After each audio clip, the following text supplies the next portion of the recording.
সংস্কার কমিশনের রিপোর্টের পর জাতীয় নির্বাচনের প্রস্তুতি শুরু হবে বলে জানিয়েছেন প্রধান নির্বাচন কমিশনার এম নাসির উদ্দিন।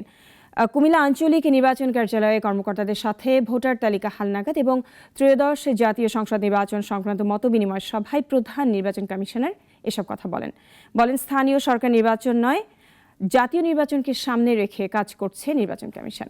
একটি অবাধ, সুষ্ঠু ও নিরপেক্ষ গ্রহণযোগ্য নির্বাচন দিতে নির্বাচন কমিশন বদ্ধপরিকর বলেও জানান তিনি।